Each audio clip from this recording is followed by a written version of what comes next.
I had an idea for a video that I don't see many people talking about, like the best way to play old games. And recently I've been wanting to play Breath of Fire 4 again, because it's been a long time since I played it. And Breath of Fire 4 is interesting because it was released on 3 platforms, as you can see on this Wikipedia article about it. It was released on PlayStation, Microsoft Windows, and then it was re-released for PS3 in like a digital release kind of thing. A lot of PS1 games and PS2 games were released that way. Now I've played the Windows version, and it's not good. It's because it's the European port, which I mean that's not a bad thing, but I'd prefer to play North American release. But that's not the only reason it's bad. It's not. It wasn't made for Windows. It was made for PlayStation, which is why there's 2 emulators for these. One is the PS3 emulator, and this PlayStation emulator.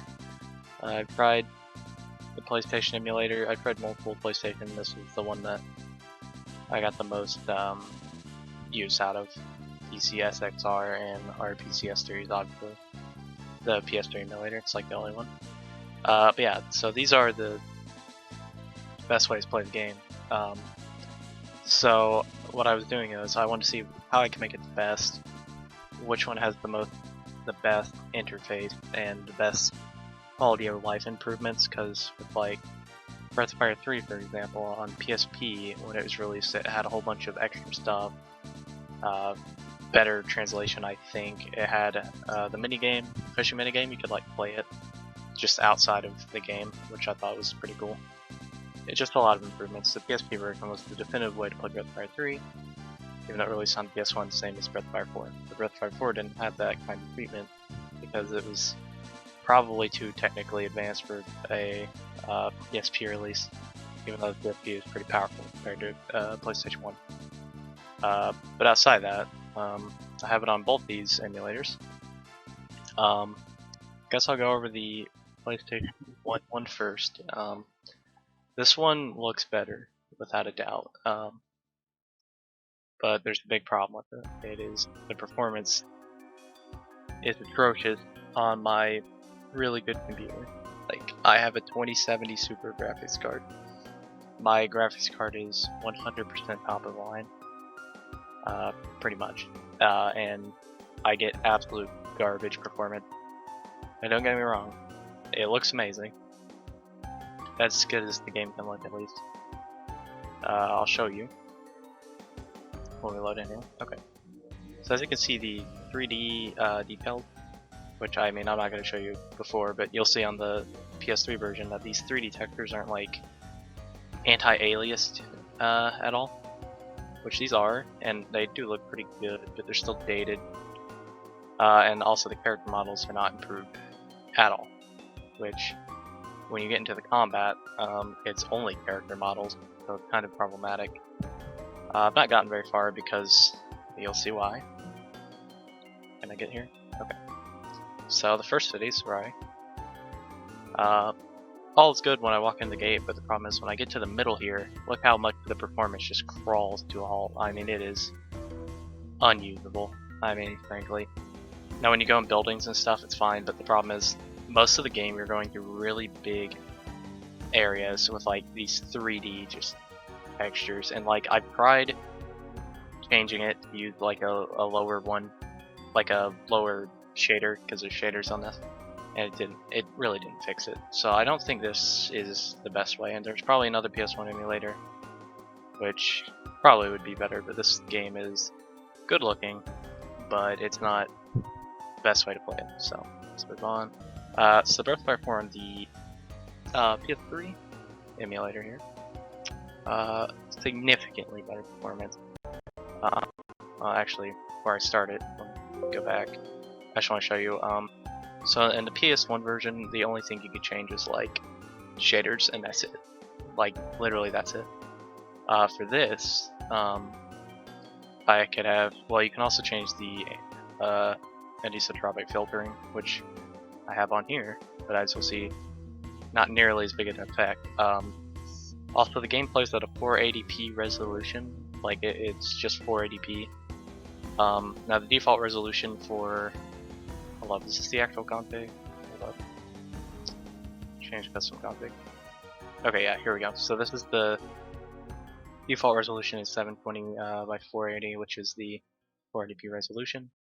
The thing is, with Pcsxr you can upscale. So what I do is I use this resolution scale, and it's up to 4K textures.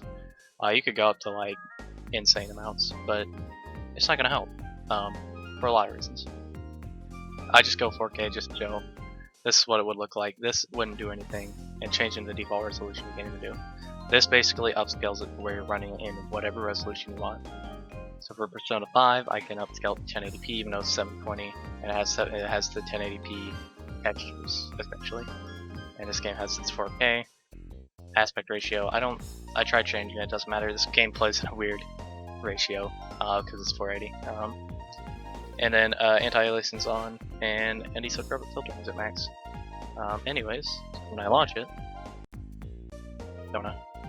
Talk on too long. It could be muted, by the way. Probably. It is not. It is in fact not muted. I don't want it to overlap. Also, the opening in this, if you have the resolution higher, it's like really bad looking, which is fine. You can just watch it normally for one time. It's an opening, you can skip it. I got a little further this time because the game's actually playable, which was nice, a nice improvement. As you can see, the full 3D details are way worse. Okay, well, we're back. It turns out you can't, while reading through the settings, I can't turn my mouse back on, so I'm just going to point some things out by moving. I can't get in the right corner, but if you look in the right corner, you see all this like squares, like out from the like direct corner of the tent. All those squares are pixels. So what it's doing is literally it's 4K, so it's stretching it, and the pixels are like there, and it's really kind of annoying. I didn't go into combat in the last one, but it literally looks like this, but worse actually. So when I go into combat, and also I've gone to that town again, but when you go into combat, it's a lot. Why is there audio? Okay, as I was saying, I had to go into the volume mixer. Apparently, the audio setting in our PS3 doesn't work in the stream. Okay, I can't go into Sarai because story reasons. Let me go into Baroque here. That's Chamba. Oh yeah, that's right, I can't because that's the next place. Well, I can't go into a place, but I'll show you what I was talking about with like the combat. The performance is really good. Obviously, there's no like drop off or anything. Of course, I get ambushed in my first fight. That's a very random chance, low chance. Okay, these guys don't fight me, so that's fine. So anyways, man, I wish I could use my mouse. Okay, the textures, like not the textures, like the background here and on the enemies, like you can, if you look really closely, you can see the pixels. Because what it is, it's like a hand-drawn 2D animation sprite. So it's upscaling like that. And like the backgrounds, they also have the pixels. So really, upscaling doesn't really do much past a certain point. But this is obviously the best way to play it because the performance is good, and I think it looks pretty good. And yeah, so that'll be the first game that I'm going to do this on. There's a lot of games that I think are improved by emulation quite a bit, and a lot of them are on newer emulators rather than old ones, or rather, for old games, because these old games, actually I think I can go to Chamba and show you the textures of these buildings and stuff. What you're gonna have to get used to is everything's gonna have these pixels that are visible. So if you look like at this building, see where Ryu's standing? He's the blue hair guy. There's like directly to the left of him, you can see the little dots. It's not really that big of a deal, I don't think, for just how much. Like the game looks blurry when you're moving for some reason, but when you stop moving, it doesn't look blurry. I actually don't know what attributes to that. I think just moving causes it to re-render everything, which is probably just fault old game design. But look how good this piston thing moving is. But yeah, I think this is just how the best way to experience the game. As right now, I doubt there's going to be a remaster. Because Capcom doesn't like doing stuff like that for their IPs. I wonder if he says anything different. Oh, cool. Anyways, yeah, I think this is the best way. Best performance. Not the best looking, but there's nothing we can do about that right now. If our Pcsxr releases new stuff in the future, maybe we'll have a chance. But yeah, I just wanted to make this because I thought it was a good idea, and I want to do it for future things. So if this does well, I'll try other games, and you can leave some games in the comments, and I can try them. Just to make sure they're usable in emulators. Nothing like a PC port of like a console game. Like I don't really think those are needed. I'm more into like the making retro games look better, not just any game. But anyways, thanks for watching.